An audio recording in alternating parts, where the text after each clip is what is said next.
Good morning, everyone. Magandang umaga po. Magandang araw, good day to all our fellow electrical practitioners, electrical students all over the globe. So, we welcome you to this is what we call the Restudy of Electrical Engineering. So we mean restudy because we want to review everyone, no? Especially the electrical students, whether you are engineering or technology. We want uh, to share our knowledge, no, uh, for this particular topic, no, every each day that we will conduct this restudy electrical engineering. We just want to share something just in case you find that our lecture is easier to understand, uh, easier to comprehend, and once you see our techniques being applied for a particular problems. Okay, so let us start now. By the way, I am Engineer Reggie Marinay. Here's my name. So I'm Engineer Reggie Marinay. I'm an electrical engineer. Okay, so just in case we have some non-Filipino friends, no, who are watching, or maybe in the near future will be watching to our lecture on the YouTube, because we will be saving this video on YouTube. So this is on a live broadcast or a live this is a live stream actually in YouTube. So today is what's the date today? Today is September 7 in the Philippines. Okay, time check. So it is 9:55 a.m. 9:55 a.m. Okay? So let's start now with our topic. Actually, we already started the topic about the Kirchhoff's law. This is already the part 2. Anyway, from part 1, let us make some review of what we have studied in part 1. Just in case there are uh, some of our fellow men for the first time, they will be seeing this lecture. Okay, so Kirchhoff's law. Kirchhoff's laws has two laws, namely what we call the Kirchhoff's Current Law or the KCL. What does it mean? Okay, let us summarize the two laws. Okay, so let's say this is a certain node. This is a node. Okay, so we have here two branches. Let's say there is a current flowing here that is I1. So this is our I sub 2 and this is our I sub 3. Okay. So in Kirchhoff's current law, the summation of the currents is equal to 0 at a particular node. So the current entering is positive, so that is positive I sub 1. The current leaving is negative, so that is negative I sub 2 minus I sub 2 minus I sub 3, that is equal to 0. Okay, the current entering is always positive. The current leaving is always negative. Now, if we are to transpose I2 and I3, so that will become I1, that is equal to I2 plus I3. So, all the current entering is equal to the current leaving. So, ibig sabihin, no, in Tagalog, okay? So, lahat ng kuryenteng papasok equal sa kuryenteng lalabas. Okay? To all our non-Filipino friends, no, don't worry, you will understand this lecture. I will give this first in English, and then later I have a little translation in our Filipino language. Okay, but don't worry. I can assure you 100% that you will understand this because I will have it first in English. Okay, so all the current entering is equal to the current leaving at a particular node. We mean node, meaning it is a point in the network where your current separates. For this case, it separates into two branches. Let's say you have another branch here, 3, 4, 5, depends on the network. Okay? So, to summarize, all the current entering is equal to the current leaving. Lahat ng kuryenteng papasok equal sa lalabas. Okay. What about the Kirchhoff's voltage law? Okay. So, the Kirchhoff's voltage law, the KVL. We have this algebraic formula. The summation of voltages around any loop is always equal to 0. That is our basic formula. Okay? Let us have first our source of EMF, the voltage source. The source of EMF. For the source of EMF, let's say we have here our voltage source. This is voltage E. Okay, so we have the negative and the positive. The longer terminal is the positive, the shorter is the negative. Okay, let's say this is our, what we call a circuit tracing. Again, this is our circuit tracing. What is our circuit tracing? I always assume the circuit tracing to be clockwise in direction. If it lives on the positive terminal of the battery, so meaning that is positive E. Okay? That is positive E. Now, if, just in case, our source of EMF is like this, we reverse the polarity. This is the positive, this is the negative. Okay? But still, our circuit tracing is on a clockwise. That is, I always assume this circuit tracing on a clockwise direction. So, it lives on the negative terminal. It lives on the negative terminal. So, therefore, it is negative E. Okay? So, doon siya lumabas sa negative terminal. No? Dito, lumabas sa positive terminal. Kaya positive E. Dito, lumabas siya sa negative terminal. Kaya negative E. If it lives on the negative terminal, that is negative E. Okay?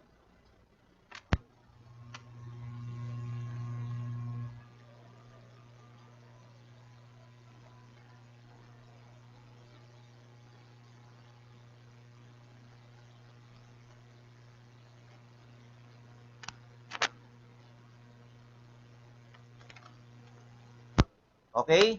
So, let us go now with the voltage drops or the IR drop, what we call the IR drop. That is the voltage drop, the current times the resistance. That is what we call the IR drop. What about the IR drop? Let's say this is our resistor R. Okay? There is a current flowing.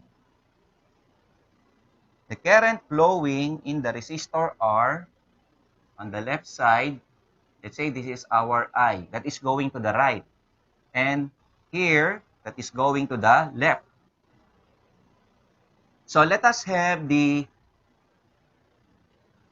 equation. What is the algebraic equation for the voltage drop? So the voltage drop here, so let us introduce our circuit tracing again. That is always a clockwise direction. If our circuit tracing has the same direction with current, our circuit tracing, if we are to trace clockwise, this is going to the right. Going to the right. This is going to the right. Our current I is also going to the right. Going to the right, going to the right, going to the right. Meaning that is minus IR. Okay? They have only one direction. Going to the right. One direction, one line. Okay. We have now for the another one here.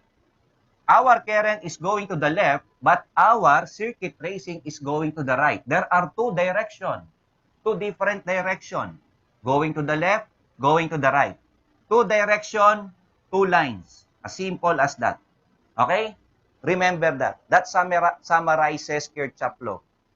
When you saw a book, it's around 2 to 3 pages discussion about only this part. Okay? See? So, ang haba-haba, pero yan lang ang ibig sabihin nun. So, yan lang yun. So, that summarizes the KBL. Okay, let us apply now.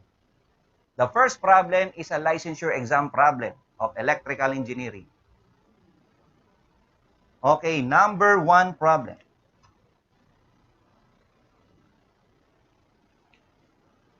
Let us read the problem. So, we have two equal resistances are connected in parallel across a 150 volts DC source. The midpoint of one resistance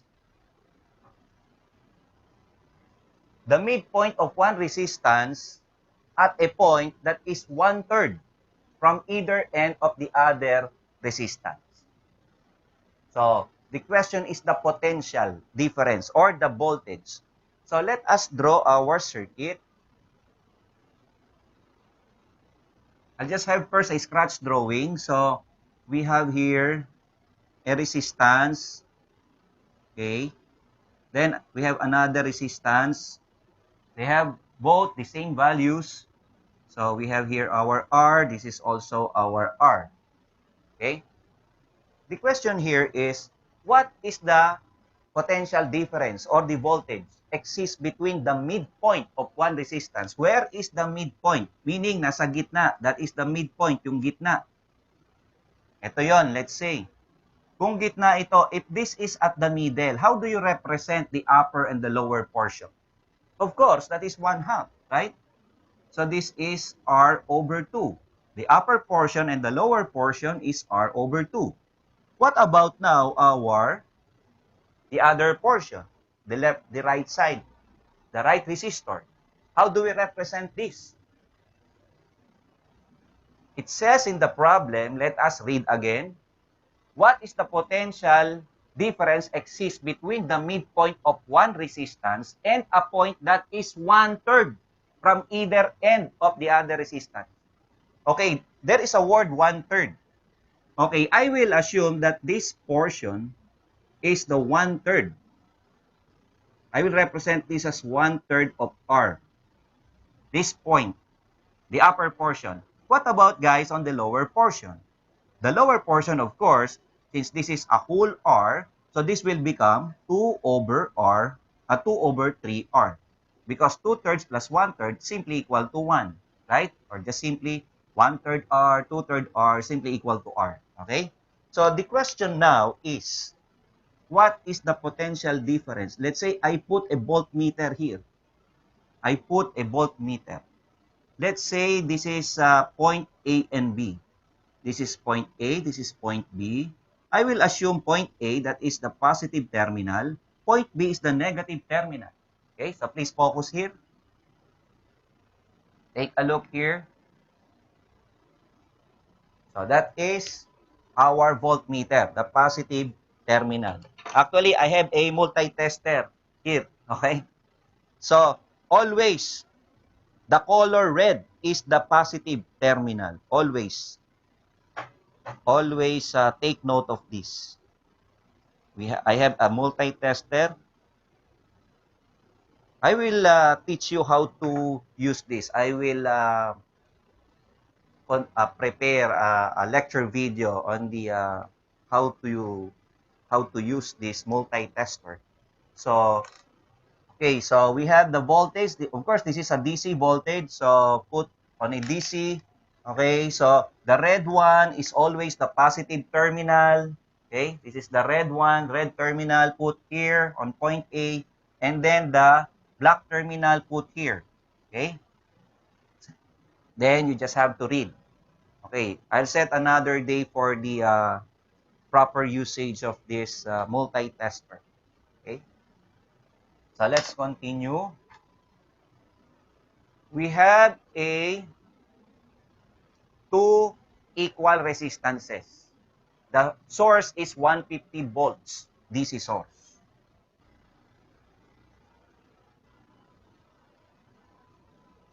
Okay, so this is a 150 volts DC source. Here. I will have an equivalent circuit here. Take note, this will be our equivalent circuit.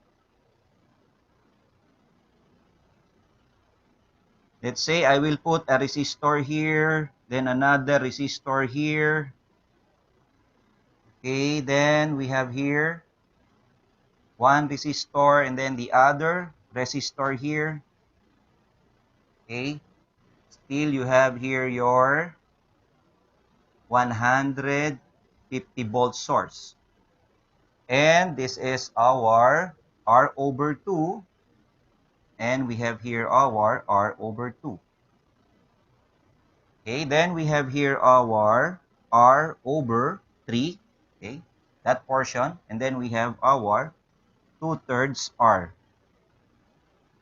Okay. Now, well, a voltmeter or a tester is just being tapped. Oh? So, tinatap lang yon, di ba? It's just being tapped. Okay, okay, you can tap, you can remove. Okay? For the meantime, let us remove. Okay, let us remove. If we are going to remove here our tester, okay, let's go back to our original given circuit here. What is the current that will flow to the first and the second branch? Let's say this is a current. Okay. Remember, since we have an equal resistance, always remember, if this is our total current, that will divide equally into 2. I will represent this as I1. And this is our I2. They are just equal.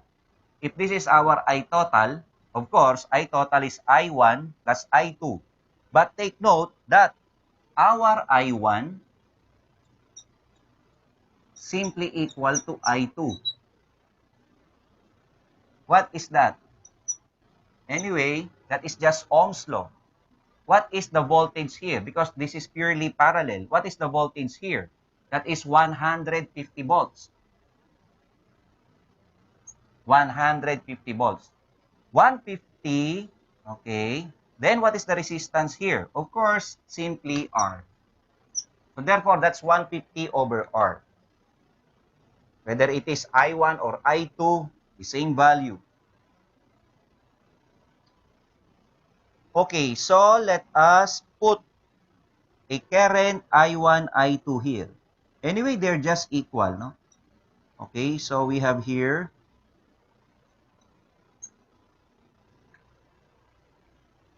Then I will put our tester or voltmeter here again. This is our voltmeter, VAB. Okay. So this is point A, this is point B, this is the positive terminal, this is the negative terminal. Okay.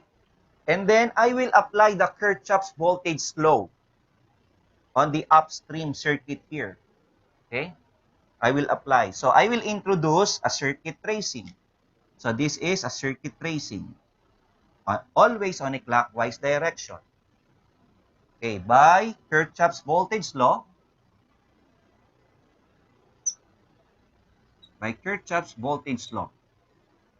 Here, the summation of voltages around any loop is equal to 0. So let us consider this is a single loop. Okay? The circuit tracing, it lives on the positive terminal of VAB. So therefore, it is positive VAB.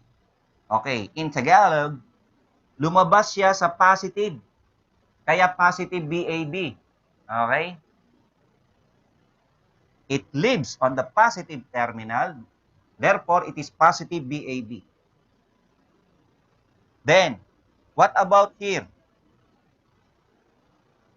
In this R over 2 resistor, the current I1 is going down. But our circuit tracing is going up. Again, this is down, this is up. There are two directions. Therefore, two lines. 1, 2. Therefore, it is positive because there are two lines. Okay? Now, this is what now?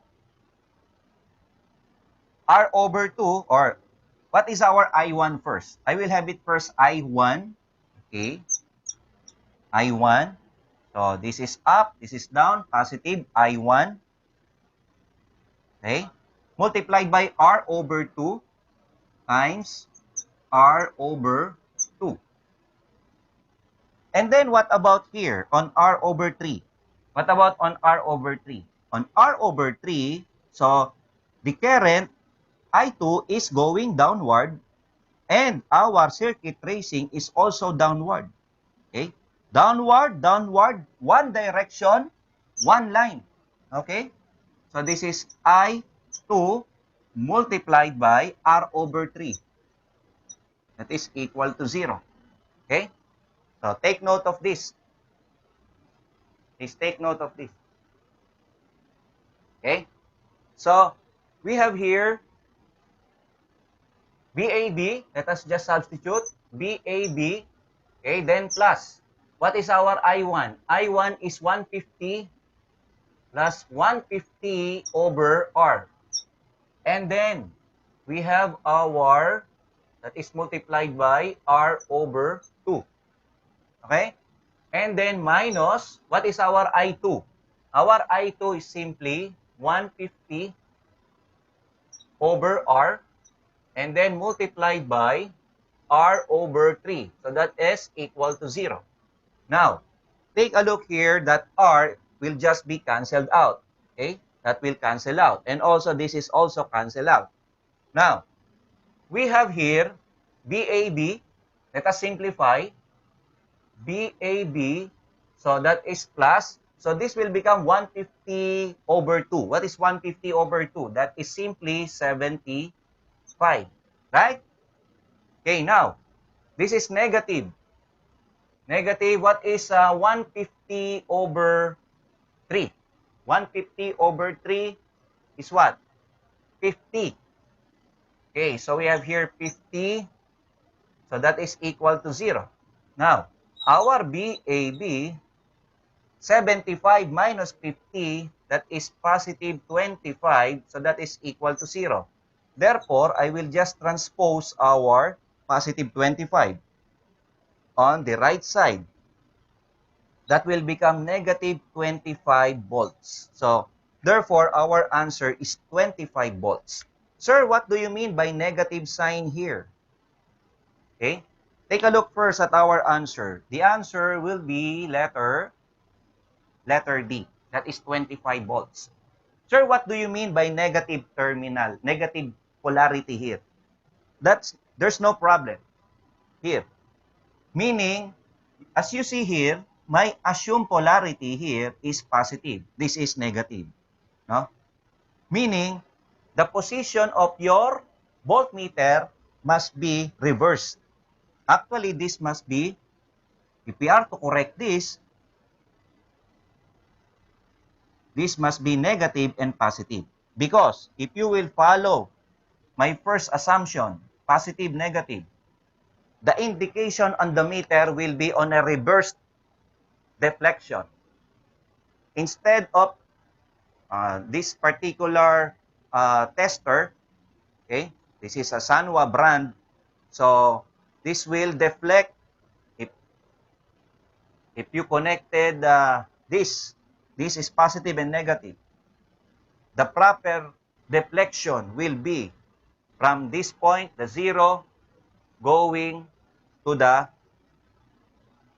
right. If you are facing on your meter, that should be from this position, from 0 position to the right. But if we have a positive and negative, that is our first assumption, the tendency for our pointer, it will deflect from this 0 position here. Okay? So that is a wrong polarity. What you will do is you have to reverse the polarity. The proper way is this must be negative, this must be positive. Okay? If you have a digital tester, you will see an indication that there is a negative 25. You will see this in the tester, no? If you have a practical digital tester. But the problem here is if you have an analog type, especially you have a large voltage, more than 200 volts, this may damage. This pointer this may be broken. Okay? Pwedeng masira yung ating pointer pagka baliktad yung palo niya. No? Okay. Sige, punta tayo dito. Next number na tayo. Okay, we have a 3-loop circuit here for number 2 to 5. I will redraw our circuit first. Drawing ko yung circuit natin. You may also copy our circuit. Okay?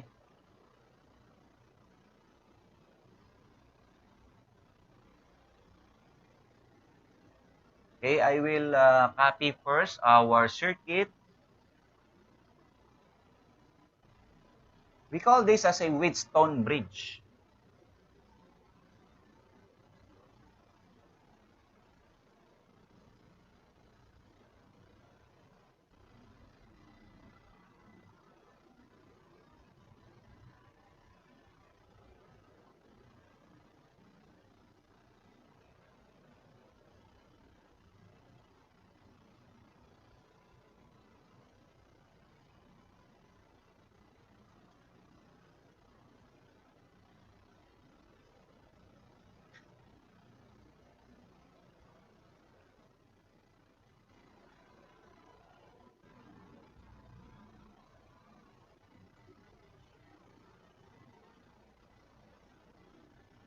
Okay, we have copy our given circuit.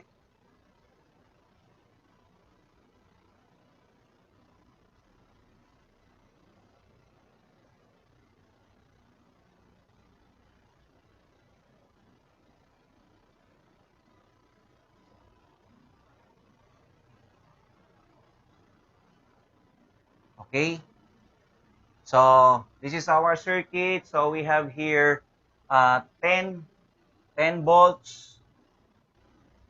Then our resistance, we have 1 ohm, 1 ohm here. Okay, then we have 1 ohm, another 1 ohm. Then we have 5 volts, negative, positive. We have a 5 volts circuit. We have 1 ohm again. And then we have our 5 volts. We have our 5 volts. Okay. Then we have 1 here. Okay. Then we have another 1 ohm here. Let us follow our given direction of the current. So it says here that there is a current X. This is current X.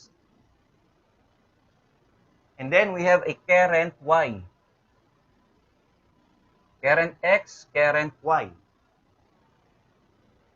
Okay, we have here a current Z.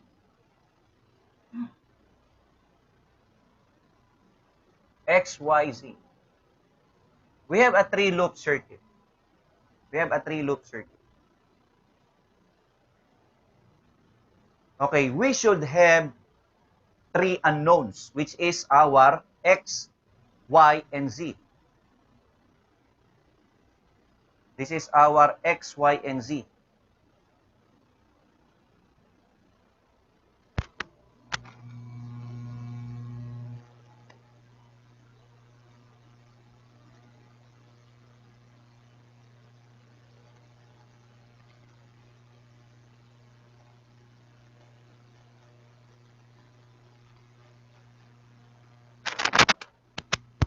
Okay, so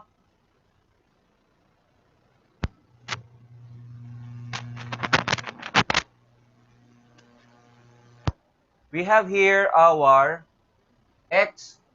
This is actually y. Sorry, this is y. This is our y. X, y, and z. Okay. What do you think is the current here? By Kirchhoff Current Law. Take a look. At this node, okay, there is a node. This is point A, node A. Okay, node B, we have node C and D. This is node D. Okay? At this, what is this current? I mean, by Kirchhoff current law, this is current X, this is current Y. So therefore, what is this? The current entering is equal to the current leaving, right? So therefore, what is this current? That is simply X plus Y. X plus Y. Okay? What about the current here at DC, at this branch, DC? Take note, we have a current entering Y and the current entering Z. So therefore, what is the current here? Okay? The current flowing here, what is this current? So therefore, this is Y plus Z. Okay? Y plus Z.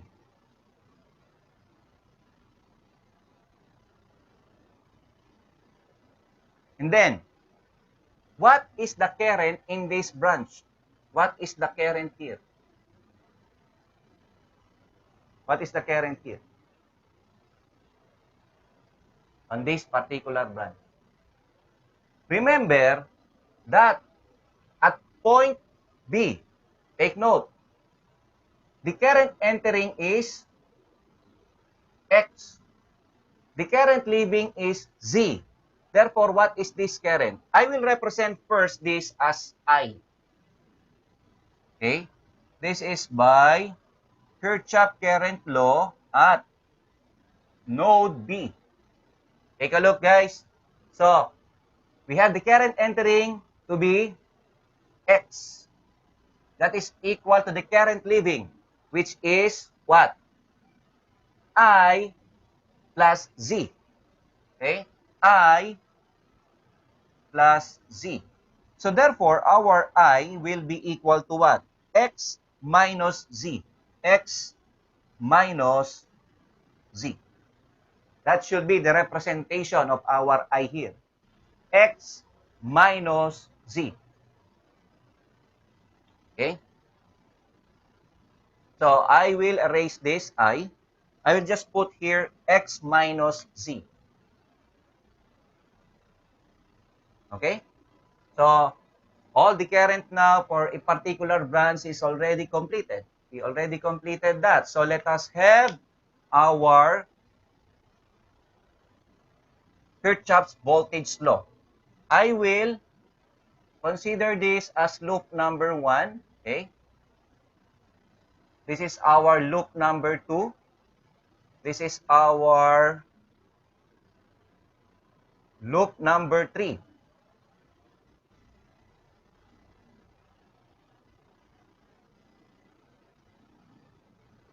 This is already an introduction of the mesh analysis.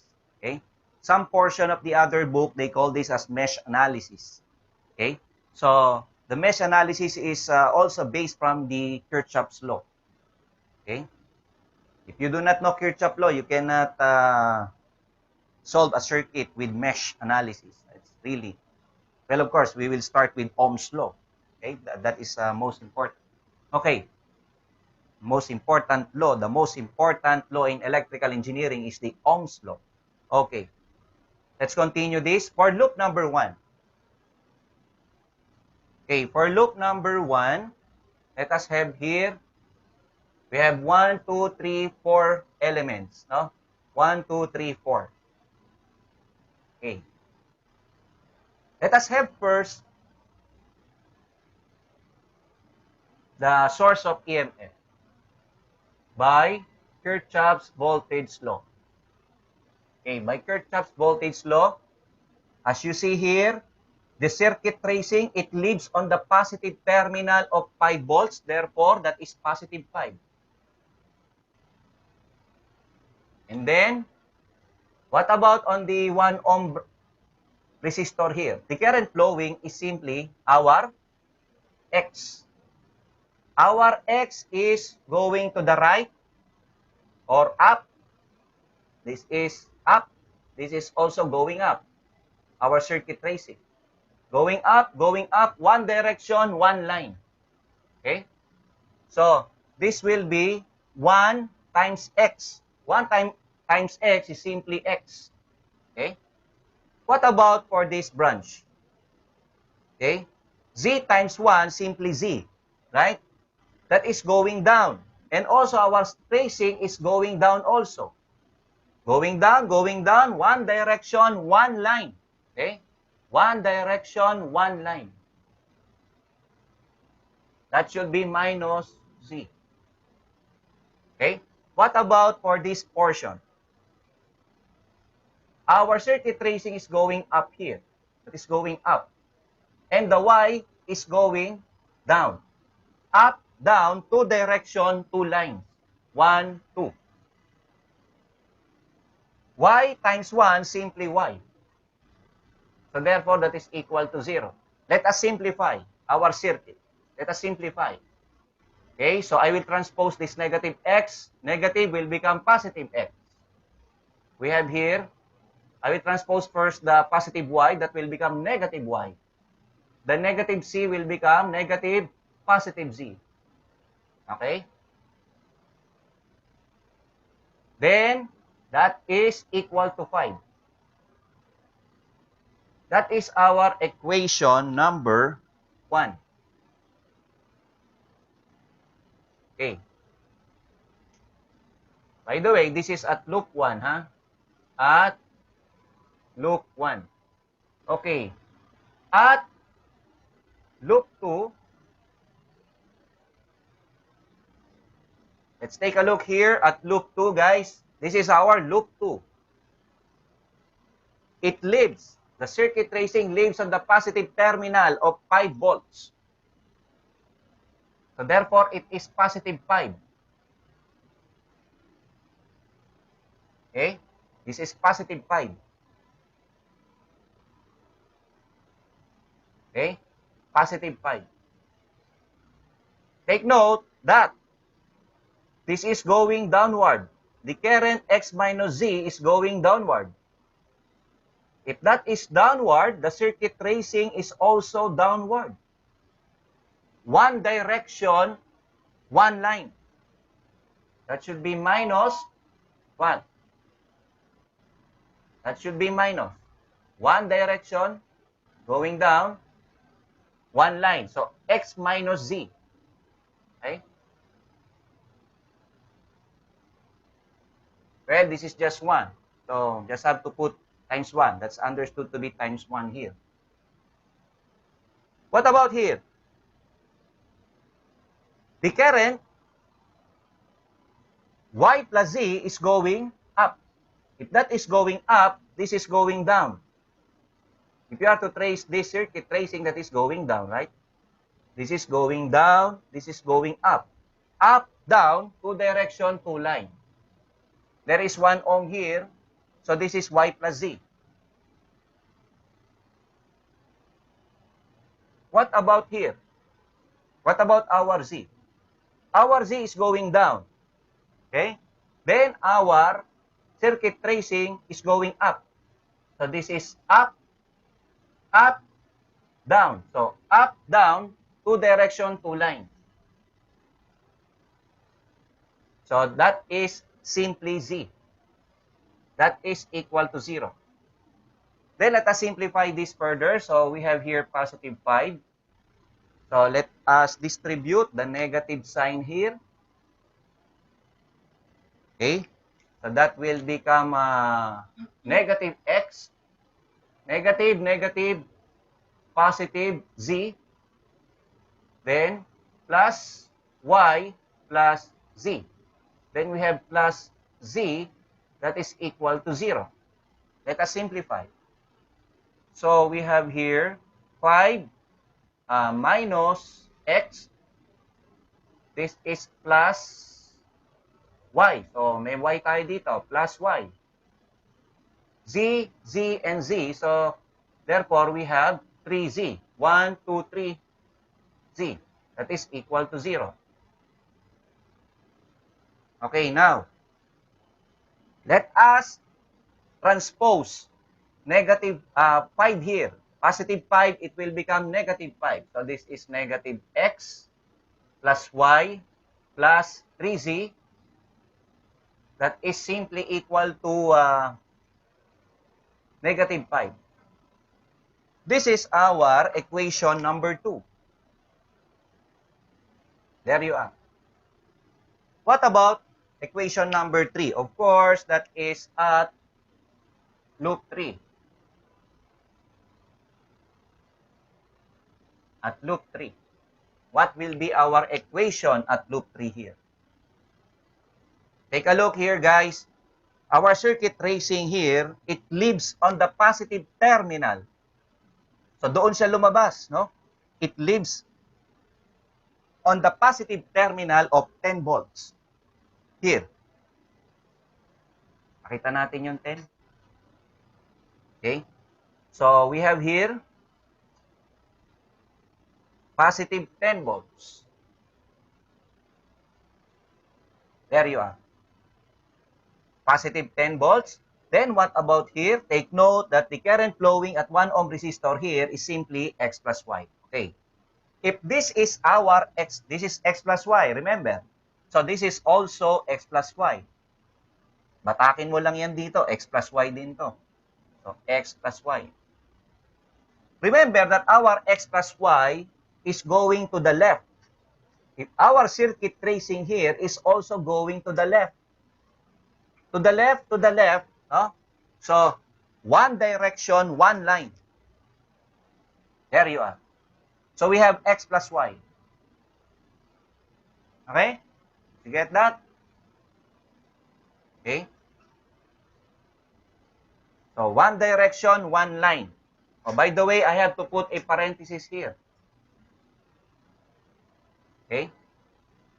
Again, this is going to the left. This is also going to the left. So, one direction, one line of x plus y. Then, what about at this point? What about at this point? Here. So, we have our y. Our y is going downward. If this is downward, okay, this is downward, our circuit tracing is also downward if we are to trace, because always assume that this is clockwise in direction. Okay? So, downward, one direction, one line. Okay? So, we have here our y. Because y times 1, the resistance is simply 1. That's simply 1. That's simply y, I mean. Okay. So, what about for this branch? DC.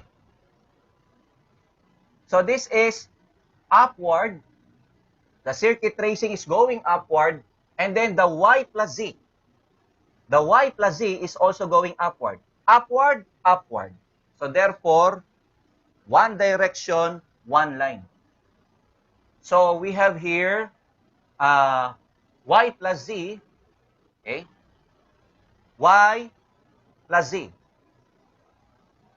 There you are. Okay? 1, 2, 3, 4. So, we have here 1, 2, 3, 4. Okay, that's complete already. That is equal to 0. Let's simplify.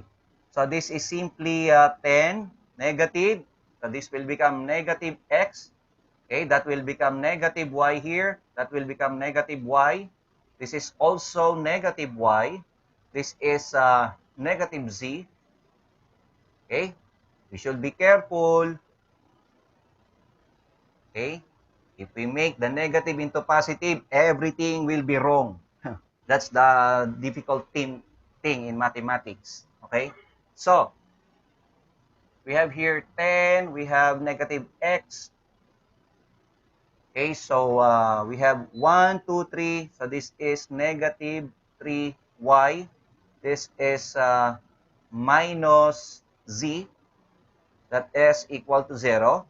Let us transpose all the negative. I will convert all the negativity into positive. Okay? I don't want to see any negative here. So, negative, negative, negative. So that will become positive x plus 3y plus z. That is equal to 10. See? Everything is now positive. Okay? So, negative, negative, negative, positive. Pag nilipat natin, magiging positive na lahat yan. Okay? Then, yung 10. Oh, meron na tayong equation number 3. This is our equation number 3. Now, in your calculator, okay, let's not use determinant, substitution, elimination. Let us make use of our calculator. This is mode 5.2 in our calculator. Mode 5.2. Okay?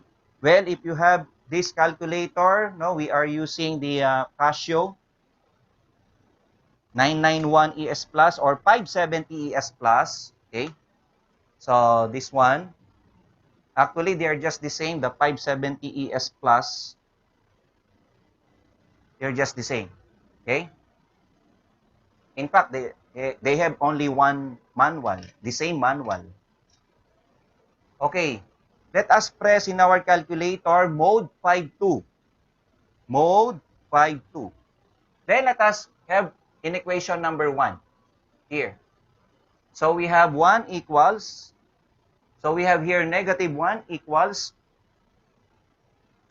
so we have here positive 1 equals, then we have here 5 equals, then we have here, equation number 2 tayo. Negative 1 equals, then we have 1 equals, then 3 equals, then we have negative 5 equals, then we have here equation number 3. 1 equals, we have positive 3 equals, we have 1 equals, we have 10 equals. Just press equals. The answer for x is 6.25. Our x here is 6.25. 6.25 ampere. Our y current, another equals, you will see 5/4. This is 1.25 amperes. Another equals, you will see our z. Oh, by the way, our z is just a 0. Okay? That is just 0, our z. Let's see if we are correct. Let's see with our choices if we are correct. First, okay? This is number 2 actually. This is number 3. This is number 4. What about number 2? Let's see in our choices. Our answer 6.25. Okay, that's correct. See? When it becomes color red. Okay? So we are correct. Next, number 3. Our answer is, by the way, this is, nagkabaliktad lang. So, this is our number 3. This is our number 4. Because the question here is BD. At BD, take a look here. At BD, our current here is Z. So therefore, our Z is simply equal to 0. So the answer would be letter A. There you are. See? It becomes color red. Okay. Then, next number, number 4. Our answer for number 4 here is 1.25. This is 1.25.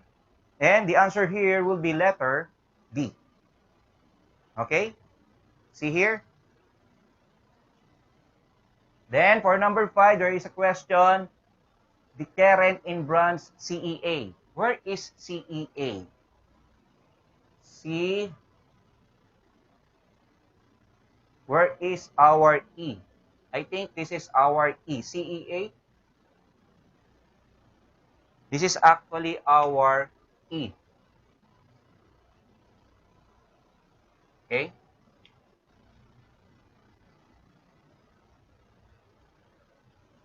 The current here, okay, take a look here from our original circuit. This is our E. That is on the 10 volt. Okay? This is our E. So our CEA, the current here is our X plus Y. X plus Y. So, I'll just put here the number 5. So, our X plus Y, we just have to add. What is the value? X plus Y. So, that is 7.5 amperes. 7.5. There you are. The answer would be letter.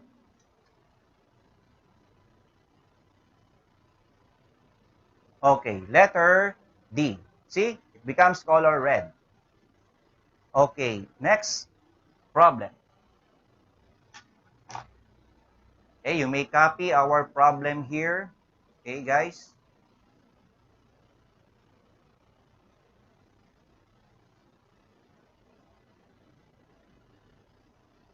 Okay, you may copy that problem.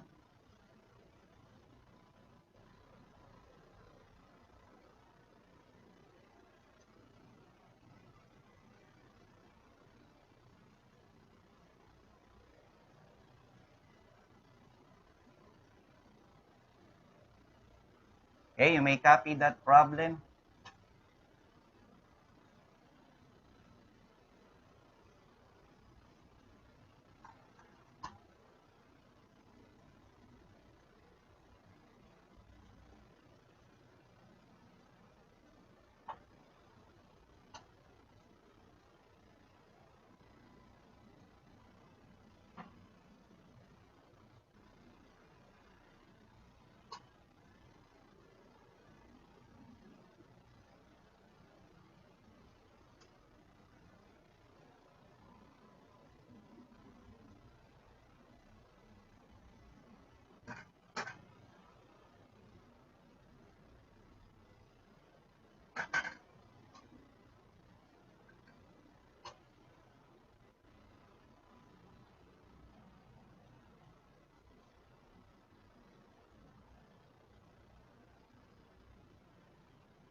Okay, let us solve this problem.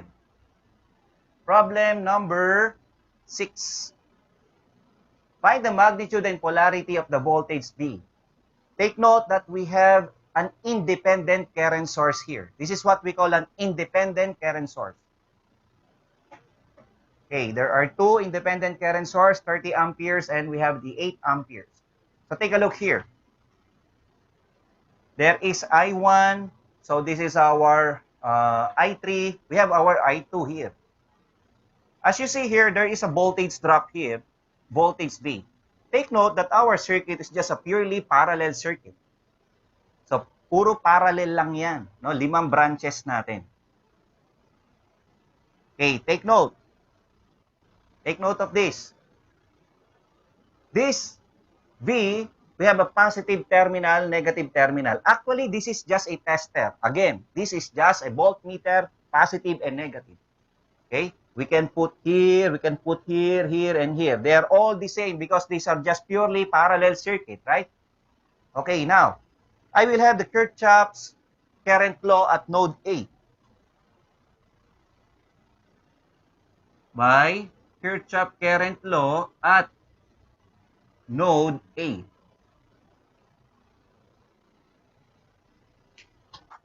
Again, we said that current entering is positive. Current leaving is negative. Or the current entering is equal to the current leaving. Okay? First, what current is entering at node A? What current? First, we have our 30. Put here 30. Put 30. Okay? Put 30. Then, current entering is I2. Okay? So, this is 30. This is I2. Okay? Then, the current leaving is I1, I3, no? I1, I3, and the 8 amperes. So, these are the current leaving at a junction. I1, I3, and 8.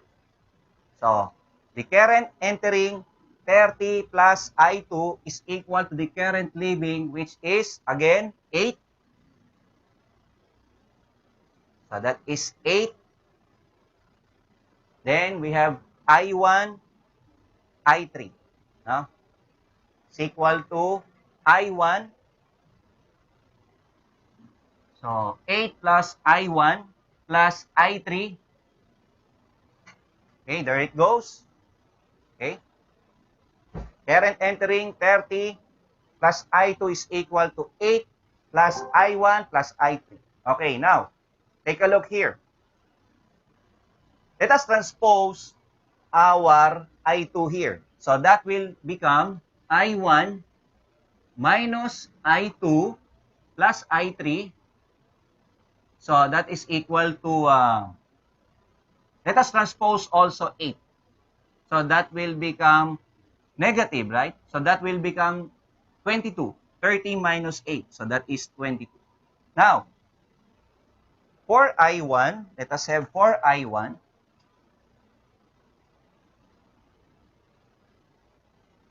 For I1, take note. For I1, I1 is the current flowing in the 2 ohm resistor. So this is our 2 ohm resistor. This is our I1.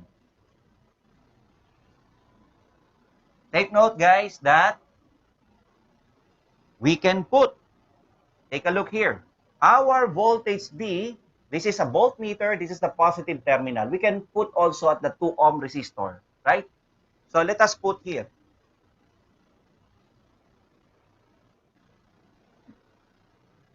Okay? This positive means this is the positive terminal of the voltmeter. Of course, this is negative. Okay? That will be the negative terminal. Now, as you see here, if, take a look here, what is this voltage drop? It is a positive IR or negative IR. Take a look here. I discussed the concept. This is the concept. This is the concept.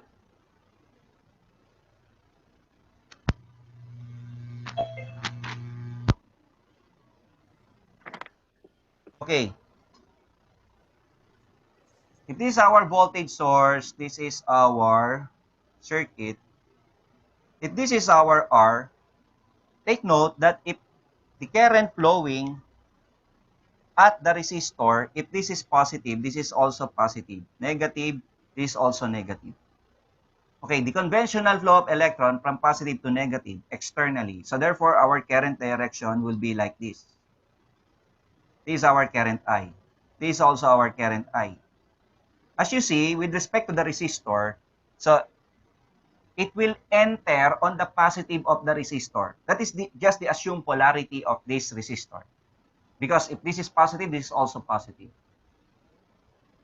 Meaning, if the current is entering at the positive of the resistor, meaning it is positive IR. The voltage drop is positive IR.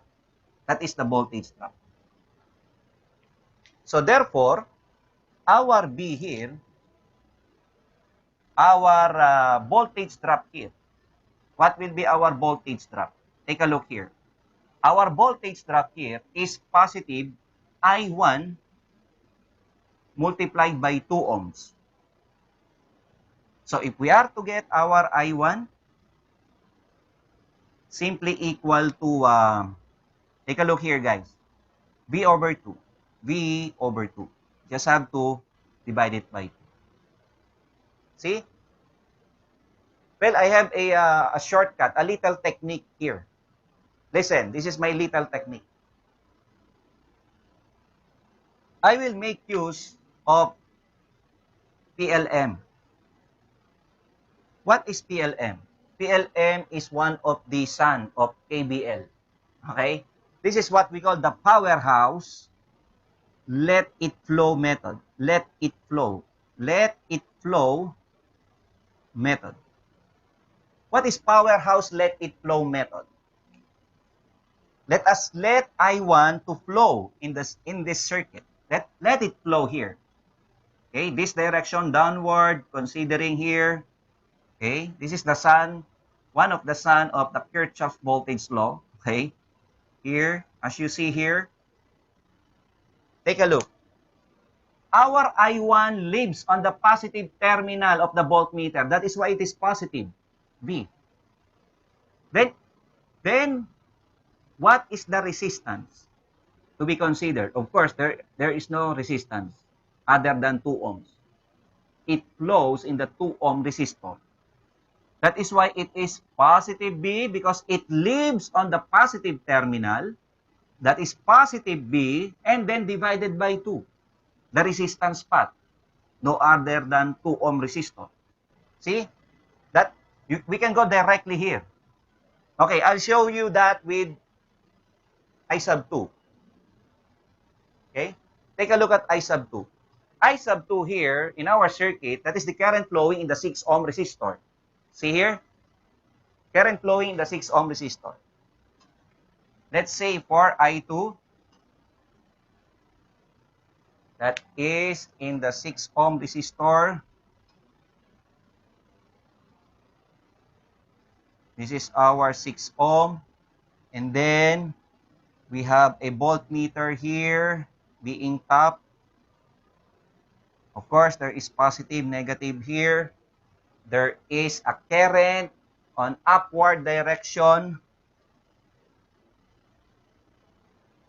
That current is I sub 2. Remember, this is positive, this is also positive and negative. Therefore, what is our I sub 2 here? Let it flow. Powerhouse let it flow method. Let us let it flow here. This will flow on an upward direction. Let us consider this loop. Okay? So, what do we have here? I sub 2 is equal to what? I sub 2 is negative V. Why is it negative V? Because it lives on the negative terminal of the voltmeter, divided by the resistance path, which is the 6 ohm. There you are. Okay? So, we already have our I sub 2. What about for our I sub 3?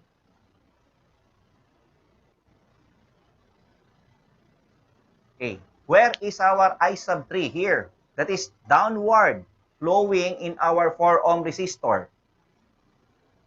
Then, of course, our voltmeter, we can tap the voltmeter at 4 ohm resistor. So, I will put here our 4 ohm resistor. And then, again, there is a voltmeter here. I will just tap the voltmeter here. And we have our I sub 3 going downward.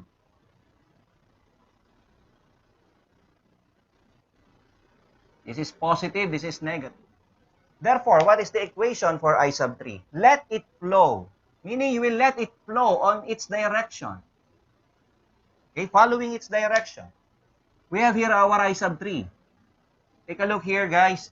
So we have our I sub 3, okay, flowing here for this single loop. In this single loop, it lives on the positive terminal of the voltmeter. Therefore, it is positive V.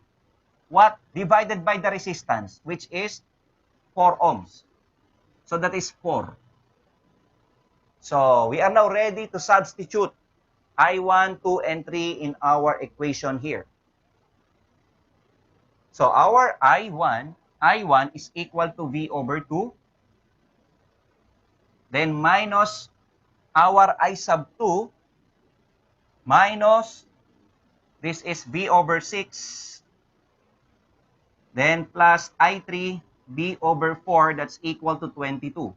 Now, this is V over 2, negative, negative, that is positive V over 6, then plus V over 4, that's equal to 22. Well, we just have to shift solve that. Okay? Or, we may use our calculator, mode 1. Okay? We can shift solve, or we can have, just factor out V here. Okay? Then we just have to add 1/2 plus 1/6 plus 1/4. That's equal to 22. We have 1/2. Okay, then plus 1/6. Then we have plus 1/4. So that is equal to our B now. This is actually 11/12. It's equal to 22. So therefore, our B is 22 times 12 divided by 11, 24 volts. That is our answer. And that is letter, take a look here. There you are. Letter B. Okay? That's our answer. Let's go with problem 7 and 8. Take a look here, guys, for problem number 7 and 8. We have a circuit here. I will redraw the circuit. Okay, so we have here 1, 2, then we have here 1 resistor, 2 resistor, then we have here this resistor,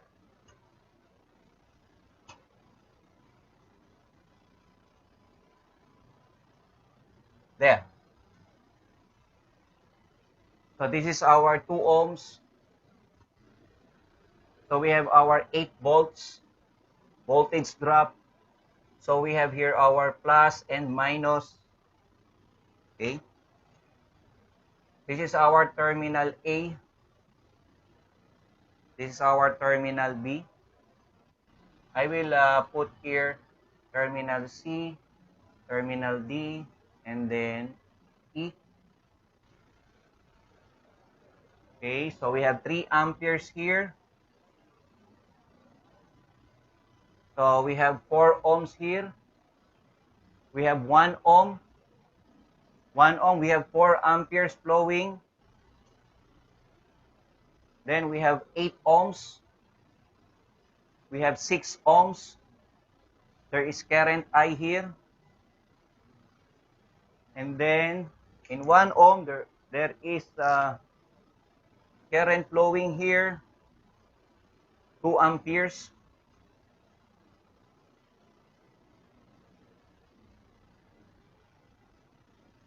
There. And take note, there is still a current here flowing that is 8 amperes. Okay? So 8, 6I, so this is B, this is 8, 2, 1, then we have 4, we have 3, we have 2, and 8 volts. Okay. It's already complete. What is the question in this problem? Find I. So this is our current I. What is our current I here? Take a look here. Okay. We have a voltage drop of 8 volts here. So therefore, the direction of current is pointing in or entering to the positive of the voltmeter on this direction. What is this current equal to? Of course, that is very easy. This is 8 divided by 2. So 8/2, so we have 4 amperes. 8/2, we have 4 amperes. Take a look. We'll make use of the Kirchhoff Current Law. What is this current now? This current. What is this current? Okay? So take a look. The current entering is equal to the current leaving. Take a look here. We have 4 ampere. If this is 4 ampere, we have a 3 ampere. What should be this current? That is 1 ampere, right? Did you get that? Nakuha ba yan? Kasi syempre, 1 plus 3, that's equal to 4. The current entering is equal to the current leaving. Now, we can have now the current here. This is, what is the current entering? 4 plus 2 plus 1. Okay? 4 plus 2 plus 1. So how much is that? So 4, 5, 6, 7. So this is 7 amperes. Take a look here at node E. Okay? By Kirchhoff Current Law at node E. At node E, the current entering is 7 amperes. 7 amperes. The current leaving is equal to 8 ampere. Then we have plus I. So therefore, our I now will be equal to what?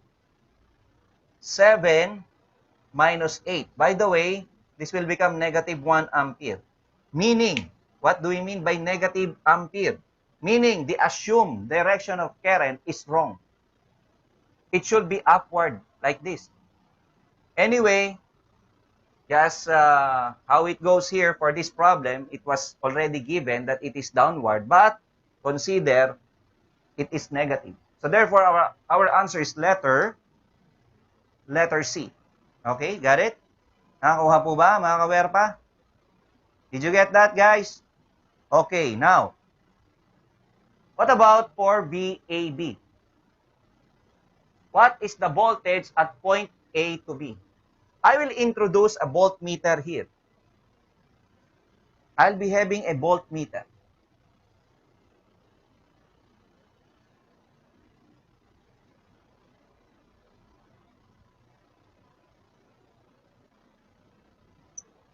We have a voltmeter. This is positive and negative. Take a look here, guys.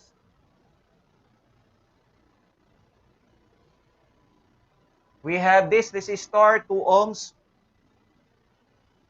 Okay, I will have it here. This is the 2 ohms. Then this is the 4 ohms. 2, 4. Then this is our 8 ohms. Then this is our 6 ohms. This is point B. This is point A. VAB. We have this. Take a look here, guys. So this is the positive. This is the negative. And we have to put our current. The 2 ohm, there is a 4 ampere flowing in this direction. In the 4 ohm resistor, we have in this direction also. There should be the same current flowing. For the 8 ohm, okay, that's towards to this direction also. This is 7 amperes. And then for the 6 ohm, okay, for the 6 ohm, so we have our current I here. Our current I is simply equal to negative 1. Okay? That is simply equal to negative 1. Okay? It's simply equal to negative 1. Now, we'll be having a Kirchhoff's voltage law. Okay, by KBL, I will just put it here. By Kirchhoff's voltage law. So what do we have here by Kirchhoff's voltage law? Okay, by Kirchhoff's voltage law, so we have here, what do we have here?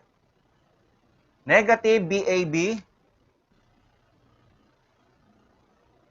Okay, that is on a clockwise direction. So this is going to the left, this is going to the right. Okay, so first for this resistor.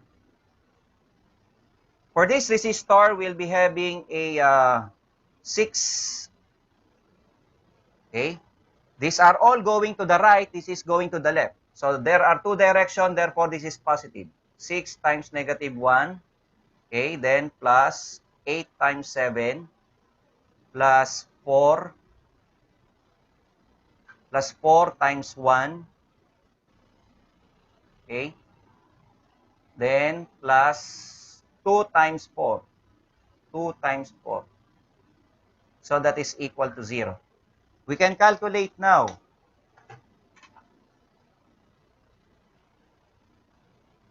6 times negative 1, so that's negative 6 actually. Then plus 8 times 7, plus 4, then plus 8.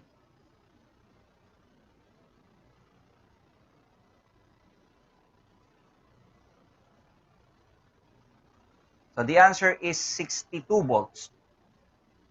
Okay? That will be answer here. So if that becomes negative 62, so if that will become negative 62 because VAB, so that will become plus 62, that will become negative 62. That is just the indication that this is a wrong assumption. This is actually the negative and positive. Okay? Well, the answer actually is 62 volts. That is just the assumption. Okay? Just like what I've told you before. Okay? You may copy first. So the answer is letter A. Okay? So you may copy first.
us continue. Okay, you may copy this problem.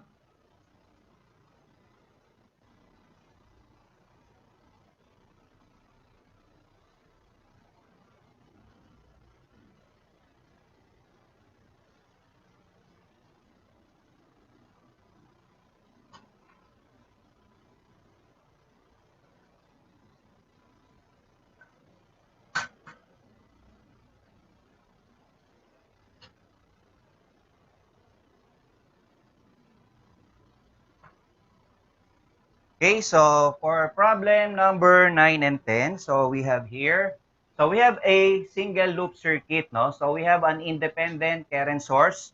We have a voltage source here of 10 volts, independent current source of 1 ampere. So we're asked to find here our IX. What is our IX here? Okay, so take a look at our circuit. This is IX. Okay, so IX natin to. We also have IX here. Okay, so as we see here, our IX. Okay, I will redraw the circuit. Our circuit here. Ay, drawing ko yung circuit natin. So, meron tayong 10 volt source. Okay, 10 volt source. Then we have our, this is 10 volts. Okay, 10 volts, we have 1 ampere. Okay, then we have our 5 ohm resistor here. 5 ohm resistor. We have 2 ampere current entering here. Then we have 4 amperes here.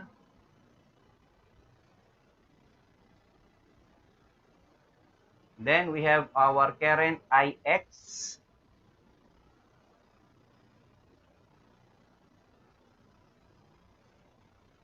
First, we have here also our IX.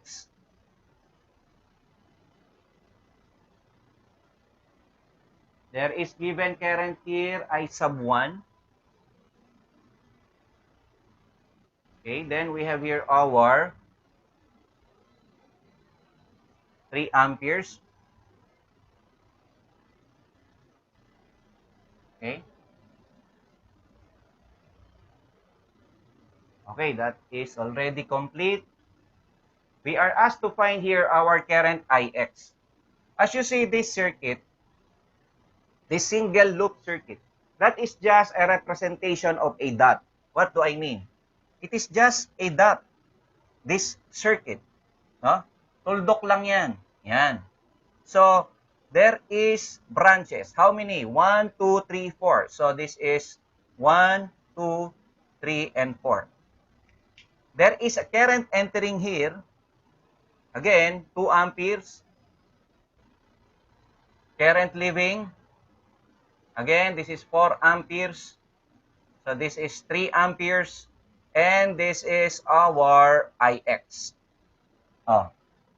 We can now make use of the Kirchhoff Current Law by Kirchhoff Current Law. The current entering is equal to 2.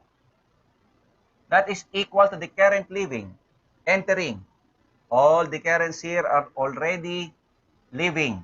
So, that's equal to IX plus 4 plus 3. Okay? So, therefore, now, our IX simply equal to what? Take a look here.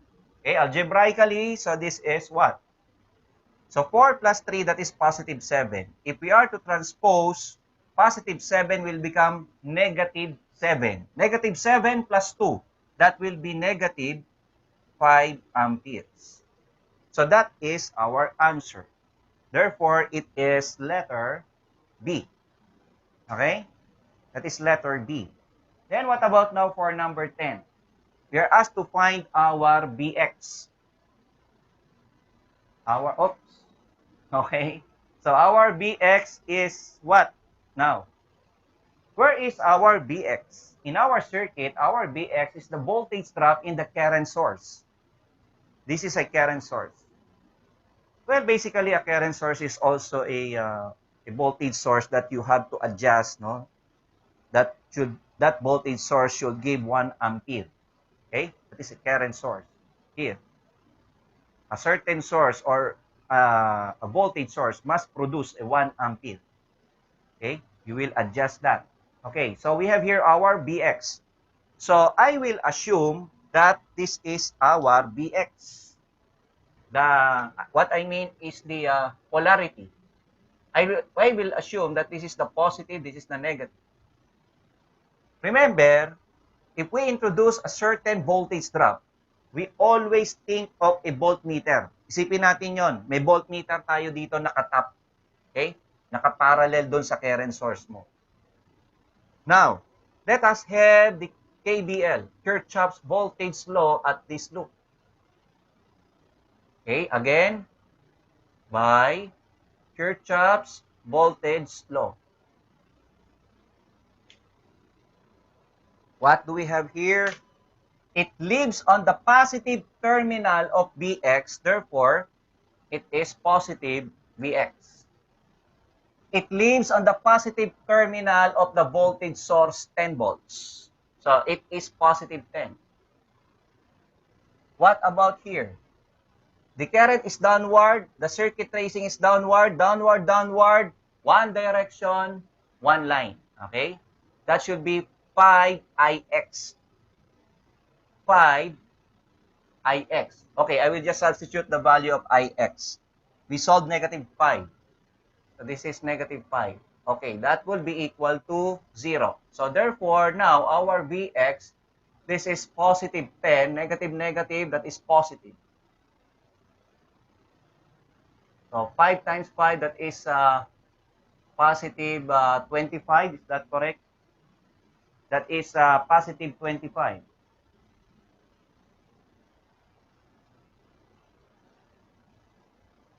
Is correct? Let's see again. We have minus 5 times 5 here.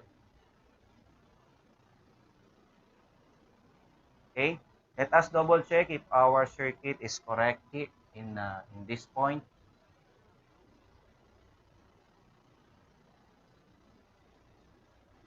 Okay?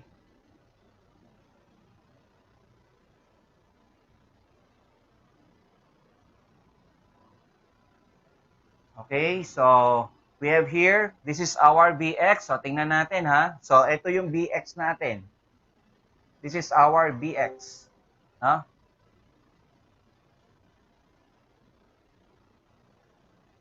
Okay. So this is our Bx. And then we have here our 10 volts, negative, positive 10. Then we have here our 5 ohms. So we have our circuit tracing here on this direction. Okay, for the source of EMF, we have positive 10. And then we have our Vx here. Okay, this is quite confusing here in our given problem here. So anyway, so just we can make use of this. This is positive, this is negative. Ito gawin nating positive to yung negative. Okay? So this is downward. You see here? Downward direction. So this is downward. The Ix is also downward. Here. Okay? So downward, downward here.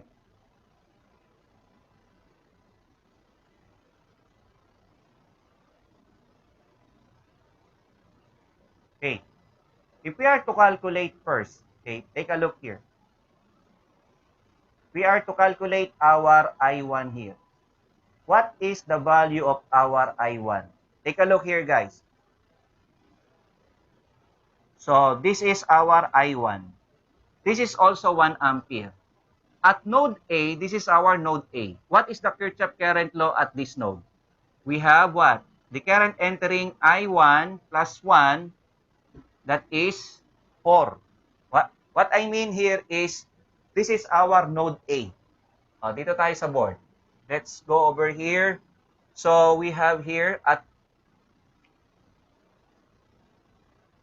node A, so Kirchhoff Current Law at node A. We have entering I1, okay? We have here as our I1, then plus 1, okay? This is I1 plus 1, okay? Current entering I1 plus 1, that is equal to 4, right? I1 plus 1, that's equal to 4. Now, our I1 will be equal to what? So, 4 minus 1, so we have here 3 amperes. Take a look here, guys. The I1 is equal to 3 amperes. 3 amperes. This is our I. Is this correct? IX also. So, IX. For us to produce, okay, if we have here at this node B, okay, let us have by Kirchhoff Current Law at node B. Take a look here. The current entering is 2 amperes. That is equal to the current leaving, which is equal to 3, and then plus IX. This IX. I think this is just I. I think there was just a typo error here. Let us just represent this as I. This one. Okay? So, therefore, our I will be equal to what, guys? So, that will become 2 minus 3. That will be negative 1. I will just make this as I. There was just a typo error in our given. So, this is negative 1 ampere. So, therefore, let us go back here. Let us go back. This is not actually, ito lang pala yung IX. I lang to. So, we got already I as negative 1. Negative 1. So, therefore, again, once again, so we have the Kirchhoff's voltage law at this mesh. So, we have here the positive V sub X, then plus 10. So, this is, it lives on the positive terminal of the 10 volts. And then, we have downward, that is minus. Okay? So, we have here 5. Okay? And then, times the current I. Okay. So, ang value natin is negative 1. Just substitute. So, therefore, negative 5 times negative 1, that is negative plus positive. Okay. Positive. Okay. So, that is equal to 0. Actually, 0. Now, that will become Vx. Okay. Then, plus 15, that's equal to 0. Again, so our Vx will be equal to negative 15 volts or just simply 15 volts. But always remember that this negative is just an indication of a wrong assumption of the polarity. There's no problem. Meaning the assumed polarity here is wrong. Okay? I just assume this is positive and negative. Well, in fact, the more correct way or the correct polarity must be, this should be negative and positive. So, you just reverse the polarity of your tester. No? Babaliktarin mo lang naman. Kasi babaliktad yung palo ng tester mo. Nakakuha ba, mga kawerpa? Thumbs up nga kung nakikinig pa kayo dyan. O, yan. Okay. So, the answer actually is 15 volts. Take a look here at our choices. There you are. The answer would be letter C. Okay? So, let us solve this problem. This is a past board exam problem. This is a very challenging problem. You may copy it. Well, it's up to you. You can watch this over and over again in YouTube. Kasi pag isang pasada lang, hindi mo kaagad magigets yan. No? So, mas maganda, maraming pasada, panoorin nyo ng panoorin para ma-master nyo. No? Ganon. Okay, let us answer number 11, guys. Number 11, 12 similar wires, each of resistance 3 ohms, is connected so as to form a cube. Find the resistance between the two diagonally opposite corners. Okay, for number 11, we have a cube circuit. We have a cube. Remember, may cube tayo dito. Let us draw a cube here. And there is also a cube here.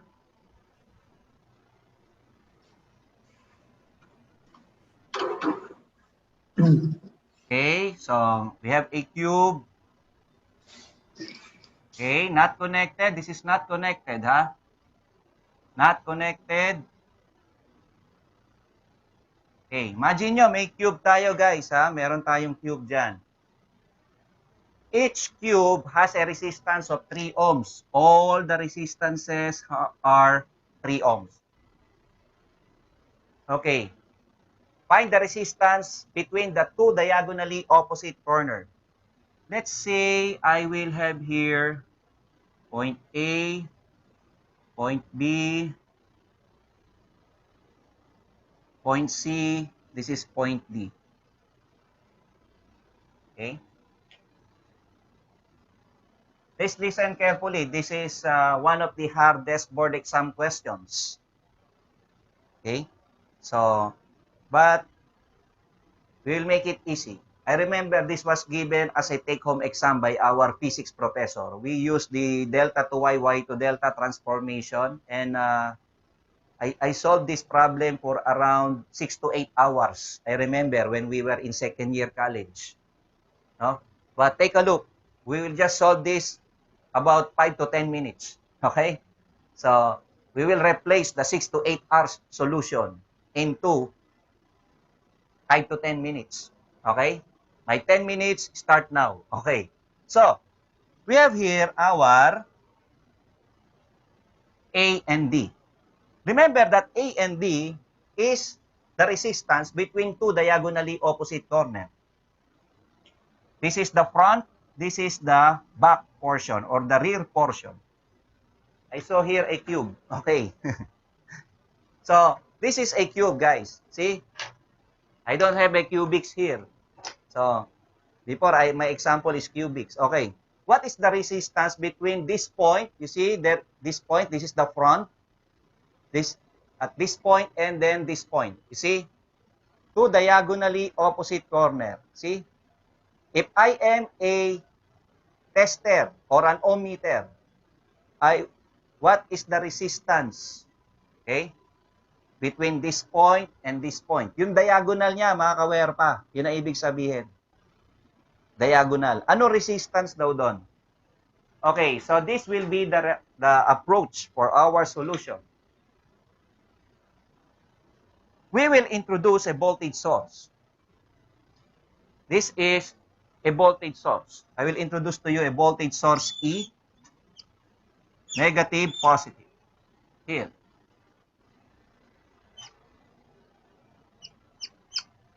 Okay? This is a perfectly symmetrical circuit. What do I mean perfectly symmetrical? Because they all have 3 ohms. Okay? There will be an equal distribution of currents in every part of the circuit. Let us represent this as current I. Now, we have here 3 branches. Therefore, we are going to represent this as what? I over 3. I over 3, I over 3. This is also I over 3. Okay? Remember, this is also I, right? That is going to the source. There are 3 branches here. So therefore, this is also I over 3, I over 3, and I over 3. Isn't it? Right? Okay, so we have here what is our current from point B to point C? This is our current. That is not connected, by the way. Ha? So ano ba ang kuryente natin dito? Remember that our I over 3, that will divide into 2. That will divide into 2. So we have I over 3, okay? That is I over 3 divided by 2. What is that? That will become I I remember my high school teacher is doing this kind of division of fraction. So this is what we call the extremes over the means. Okay? I times 1 simply I. 3 times 2 simply 6. Therefore, I over 6. This is actually I over 6. Okay? That is our I over 6. Now, let us do the circuit tracing. What about now the circuit tracing? The summation of voltages around any loop is equal to 0.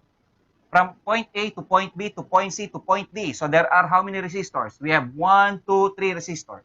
So let us put it in here. Okay, 1, 2, 3. Okay? So this is our point A. This is our point B. This is our point C. And this is our point D.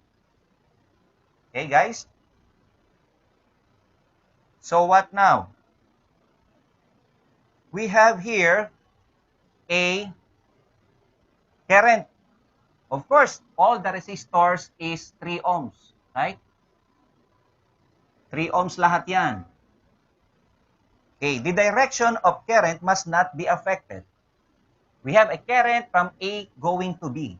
So still, that is A going to B. Should not be affected. Okay, from B going to C. See here? And then from C going to D. This is I over 3. Now, we have a voltage source. I will have our voltage source here. This is the voltage source E. And then let us introduce the circuit tracing on this direction. That is our circuit tracing. As you see here, by Kirchhoff's voltage law, okay, so it leaves on the positive terminal, therefore that is positive E. Okay? And then all has the same direction. To the right, to the right, to the right. Okay? So, for the first voltage drop, so this is I over 3 multiplied by 3. Okay? That should be multiplied by 3. Okay, I will just represent this as R. All the resistances represented by R first. We will substitute later the 3 ohms. Okay? What about in this portion? So that should be minus I over 6R. What about here? So that is minus I over 3R. That is equal to 0. Now, we have here our E. Okay, so puro minus yon. So let us just factor out our IR. So that is minus IR. Let us factor out. Then we'll be having here 1/3 plus 1 over 6 plus 1 over 6 plus 1/3. So that is equal to 0. Okay. So, minus IR. What about the sum of this fraction? So, let us have our calculator. So, we have 1/3 plus 1 over 6. Okay, plus 1/3. That is equal to 5 over 6. That is 5 over 6. That is equal to 0. Let us transpose. So, what do we have here? That is equal to positive. That should be positive IR times 5 over 6. Take a look here, guys. I will just cross multiply our I here. So, therefore, that will become what? That will become E over I. That is our 5 over 6R.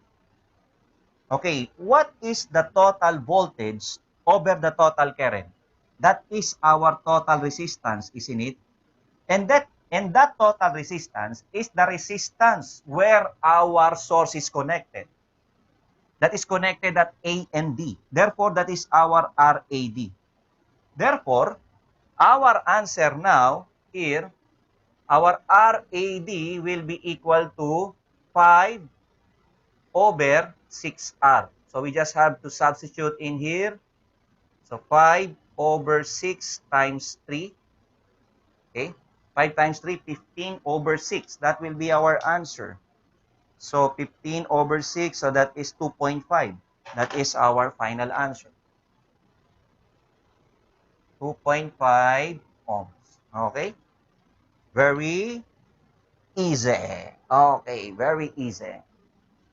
Letter B. Okay? Ayan, less than 10 minutes ko pa sinolve, ha? With explanation na yon, no? Wala pang 10 minutes, inurasan ko eh. Oh. So, tapos ka agad yung 6 hours kong sinolve nung college kami, no? Eh si Ricky, first year pa lang ng iiyan. Ako, mas magaling ka pa ngayon sa fifth year ninyo, Ricky. Ano lang, tuloy-tuloy ka lang mag-attend, ha? Mas magaling ka pa. Baka pati sa prof mo. Hindi, mas magaling ka pa sa mga fifth year nyo, ha? Okay. Tagain mo lang, ha? Kompletuhin mo, mas maganda. Kung hindi ka man makapasok, dahil may klase na, you view my YouTube channel. Okay? Yes, sir. No, sumagot si Ricky. Okay. Hello, Ricky. Sige nga, Hello, will you sir. respond? Si Ricky ba yung sumagot? Ikaw ba yon, Opo, Ricky? opo. Okay. So, what can you say so far? Are you learning something? Speak in English. Yes, sir. I learned a lot, sir. Okay. I'm learning a lot. Okay, thank you. Yun! So, but you are only first year, right? In electrical engineering. This is just Yes, your sir. first year. Okay.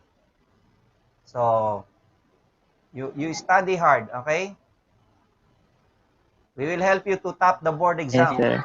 Okay, Ricky? So, that's very good. Okay. I I supposed to finish here, but I want to give all of you a bonus question. Okay. This is my bonus question, but I have to I don't have it in the where is my pabonus natin. May pabonus ako sa inyo eh. I have a bonus question for everybody. I will be solving this problem. Wala na sa PowerPoint eh. So, pero ang nasa PowerPoint is only, we don't have a figure. Okay. I will draw the figure first. Okay. Okay, I will erase right away my solution on the board. Okay. Anyway, you can go back here in my YouTube channel. You can post it. You can post and then you copy now all the solutions. Okay. You can rewind my discussions. So,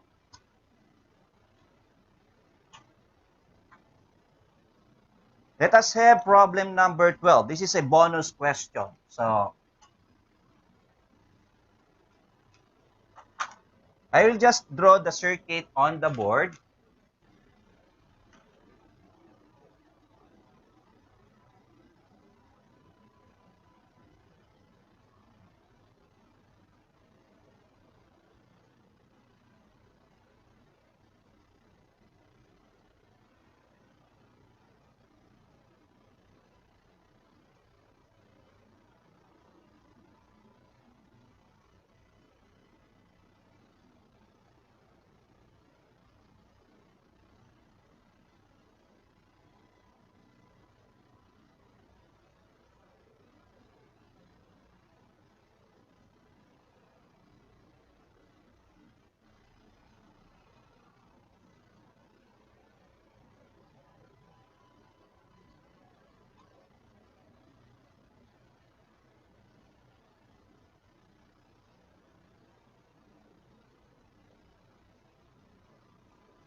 Okay, you may copy this circuit.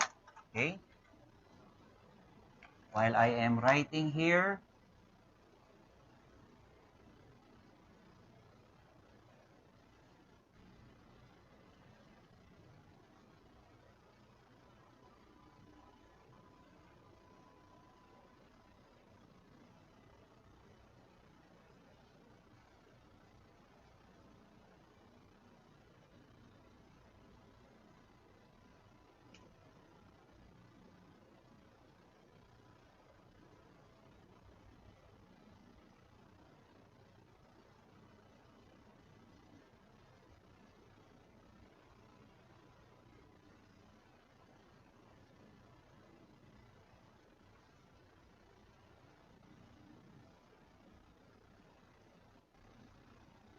Okay, so that I will solve my bonus question to everyone. So we have here a circuit, no? We have a circuit in the figure shown, so find the voltage at C and E. C and E. So this is point C, this is point E. First, we have to solve for the current flowing. Remember, we have a diagonal voltage here. It has no concern with our left and right circuit in terms of current. The current will not divide. What do I mean? This is a current flow here, and this is a current flow. This current will just circulate. Okay? This will just circulate. What is this current? This is the current that will be coming from the source, the 20 volt source here. I will represent this as current I sub 1. Okay, this will be the current that will be coming from 40 volt source. So, I will assume that it is on the counterclockwise. Why, sir? Because the current must flow the conventional way. We will follow the conventional way. Externally, it will flow from positive to negative externally. No? I discussed this before in electrical principles. Okay, anyway, Ricky, did you watch already my electrical principles, my previous lecture here? Because this is already, I think, if I'm not mistaken, this is topic number 8. The first principle, sir. Well, you have to go over with the second, third, fourth, because this is already the 8th topic, topic number Yes, 8. sir. We're looking forward for it, sir. Because this is a ladderized, no? What do I mean? So you will not understand that clearly if you go directly here from the first topic, then Yes, sir. this is the 8th topic. You have to go first with the second, third, fourth, fifth. So you better watch my video on YouTube, okay? Yes, Okay. sir. Okay, thank you. So, in here, I will assume this is not actually the circuit tracing before. No. This is the actual current from the source. So, we have here our 40 volts. What I mean is the direction of current here will be on a counterclockwise direction. So, this I will represent this as I sub 2. Okay. So, we have here our I sub 1. What is our equation for I sub 1? O how to get our I sub 1? This is just simple as Ohm's law.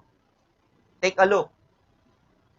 What is the voltage? Of course, that is 20 volts. What is the resistance? Of course, the resistance path. We have 6 plus 5 plus 9. Okay? What is 6 plus 5? 11. Okay? Plus 9. 20. Okay, so this is 20. Okay. In US, they call this as 20. Okay. So, we have here 20 over 20, 20 over 20. So, that is equal to, of course, simply 1 ampere. Okay. In the other countries, 1 ampere. No? Just like in our country here in the Philippines. In the other country, they pronounce it as 1 ampere. No? Ampere. Okay. So, whatever you call it, that's the value. Okay. We have 1 ampere. Ampere. Okay. So, what about our I2 here? Simple as Ohm's law. 40. And then we have 8 plus 5, 13. 13 plus 7, that's 20. Okay, that is 4 over 2, that will be 2 amperes. Okay. Now, we'll be getting the voltage at C and E. Remember that the current flowing here in the 5 ohm resistor is downward. This is actually our I1. The current flowing in this branch is what? Because of I2, this is also I2, right? That is downward. Of course, this is this direction, counterclockwise. That should be downward. Okay. I will have it like this. This is point C, and then we have the 5 ohm resistor. Then we have point B. Okay, I will put here point C, point B. Then we have point B connected is the positive terminal of the 10 volts resistor. Then we have our point H here. Okay. Then we have 5 ohm resistor. And then we have our point E. Okay. Now we have the from B going to C, there is a current. Take a look at the direction. That must not be changed. The current must flow from B going to C. B going to C. So this should be the direction. B going to C. Okay? I will put the value. This is I1. I1 is 1 ampere. Okay. What about in the 5 ohm resistor here? That is E going to H. E from E to H. From E to H. It should be on this direction. We have our 2 ampere. Okay. 2 amperes. Okay. Now, we have 1, 2, 3. Let us put a voltmeter. We have to put a voltmeter here. I will call this as VCE. Okay. So, this is the positive. This is the negative terminals. Okay. And then, let us have the circuit tracing. Like this one. Always on a clockwise direction. By Kirchhoff's voltage law. At this loop, the circuit tracing lives on the positive terminal of CE. Okay? So therefore, it is positive CE. Okay? Positive CE. VCE, I mean.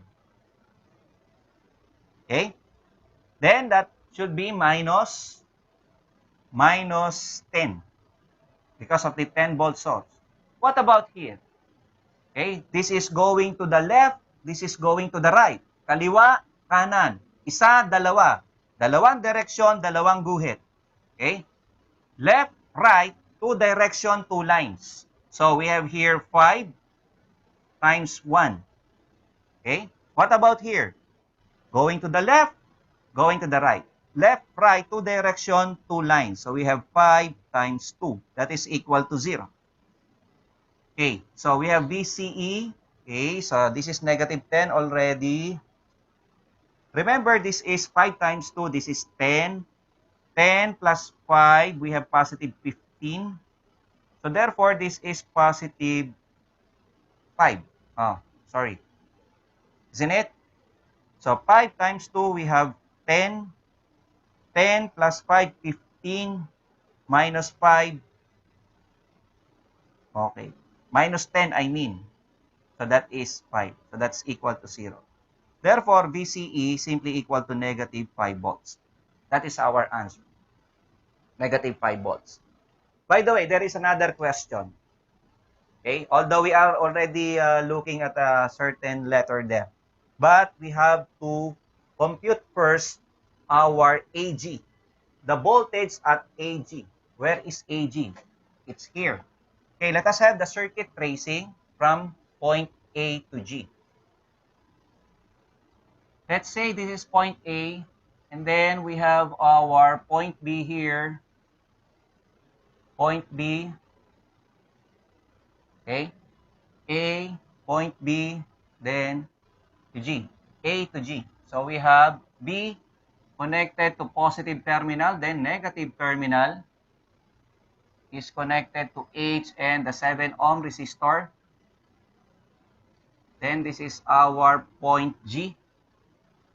Again, point A to B, so we have 6 ohm resistor. Then we have 10 volts resistor. So we have here 7. So we have here our G. What about the direction of the currents? Okay, take a look here. Take a look. So the current I1 is from A going to B. A going to B. So put here from A going to B. So this is our I1. Then what about our, this is actually our H. No?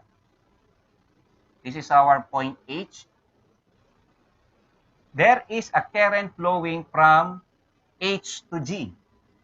H to G. What is that? That is our I sub 2.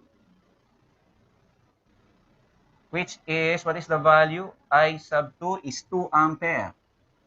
Okay, 2 amperes. I sub 1 is 1 ampere. Okay. So, we have to put our voltmeter here. VAG. Put it in here and here. Plus, minus.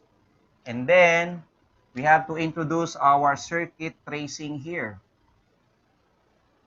Okay.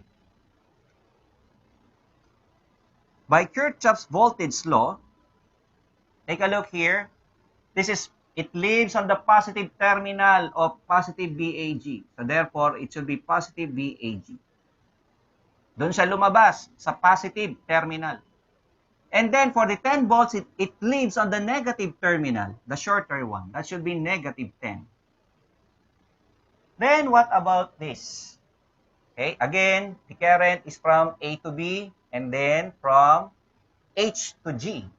H to G. So we have what? They have the same direction. Our circuit tracing is going to the right. To the right. So I1 and I2 is going to the right also. Only one direction, one line. So we have 6 times 1. Then here, minus 7 times 2. That is equal to 0. 1, 2, 3, 4. 1, 2, 3, 4 elements. Okay. So we have here VAG. That will be equal to what? Oops. This is negative 10, negative 16. This is negative 16, negative 14. That will be negative 30, right? That's equal to 0. Therefore, our VAG, that's equal to 30 volts. That is our answer. The two answers would be negative 5 and 30 volts. So therefore, the answer now would be, okay, that will be letter C. Okay, guys? So that is our final answer, okay, for that 12 sample problems. Okay, that's the end of my lecture, of the discussion about the Kirchhoff's law. Next meeting, we will go to the mesh analysis or the Maxwell's mesh method, or they call this as Maxwell's mesh analysis. No? Whatever you call it, it was introduced by Maxwell. Okay, so any question? May I see our audience, our Filipino audience, no? Do you have any question? Nawala yung isa, si Marvin, no? Okay, Leo. Leo, do you hear me, Leo? Thumbs up nga. Okay, so he is walking on the floor. Leo. Okay, I'll just talk to you later, Leo. So, Ricky, as a first-year student, do you understand my lecture? Yes, sir. Understood the way I deliver this topic? What can you Yes, say? sir. What? Even though I'm in a lower year, sir, I can fully understand your topic, sir. So are you a first I year can for say what's that? First semester or second semester? second semester, sir. Okay, first year, second semester only. So, but are you getting me? The way I deliver the lesson. Okay, Yes, thank you. sir. Do you have any question with regards to my discussion? None, sir. Okay, thank you, thank you. None, sir. Okay, what about Sir Leo? Sir Leo, can I talk to you or is it possible? Hello, Leo. Oy, nawala si Leo. Anyway, so I would like to introduce this to our first latecomer, or just in case you are just first time in my channel. So This is a lecture brought to you by the Marinized Powerhouse Team Review and Training Center.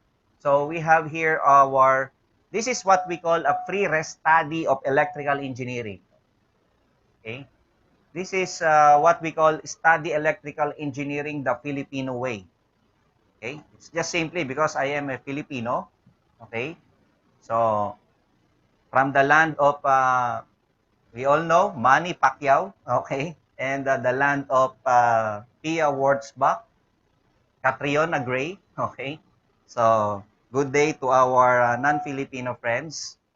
So, I think uh, I think I am the first Filipino giving this lecture, a lecture series about electrical engineering. Our time frame here is 1 to 2 years. It's very long. This is a very long study. We are giving so many free lectures. No? Although some of our lecture is in Filipino, but we are giving this study electrical engineering to our non-Filipino students. Okay, so we have here our free study electrical engineering. I'll be discussing all this topic for 2 years maximum. I think I can say, I don't know when we will finish. Okay, God willing, no, if God permits, I will deliver to you all these subjects. You know why, what guys? I am just on topic number 2. Okay? Nasa pangalawang topic pa lang ako, no? Hindi ko alam kung hanggang kailan tayo matatapos, no? So, our time frame is 1 to 2 years actually for this particular program.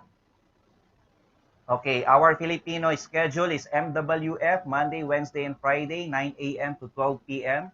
So, the Zoom ID will be posted in our Facebook account. Our Facebook account is Marinized Powerhouse, no? Just please follow us on our Facebook and our Facebook page also. Then for our electricians, no, we have a pre-master electrician fundamental course, no, especially if you want to take the licensure exam for master electrician. That is every Sunday, 9 to 12:30 p.m. Filipino time. No? Okay? I don't know what will be the time in your country. No? Well, it depends because we have a different time zones.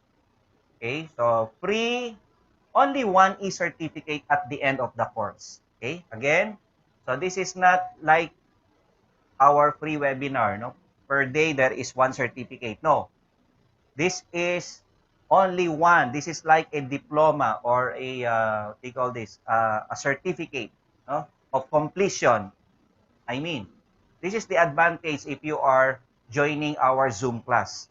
Well, if you are just watching on Facebook or in YouTube, uh, we will not give you the because we can check your attendance there. No, we encourage you to join in our Zoom class here. So we will give you the pre-E certificate at the end of the course. So one advantage is you will have a chance to our Filipino audience, Filipino students. You will get a chance to be a scholar in the REE and RME regular review and refresher course for April 2021 REE RME board examinations. So this is a first come first serve basis, no? So please join us, no? So you will learn a lot. We will assure you that you will learn a lot about electrical engineering. Okay, this is my YouTube channel. Okay, so Reggie Marina YouTube channel. Please subscribe, like, and share, and put a comment to all videos that you will be watching. So there is a comment section there. So please give your comments there. Okay. Again, my name is Engineer Reggie Marinay. So this is the name of our review and training center. The MPHT Review and Training Center, the Marinized Powerhouse Team Review and Training Center. Okay? Study electrical engineering the Filipino way. Because the power is in the house. Okay? So that's it for today to our non-Filipino friends. Maraming salamat sa ating mga non-Filipino friends. Thank you very much. No? To our Filipino audience, just wait, no, may konti pa tayong announcements. Okay, out lang kami sa YouTube. Thank you very much. God bless you all.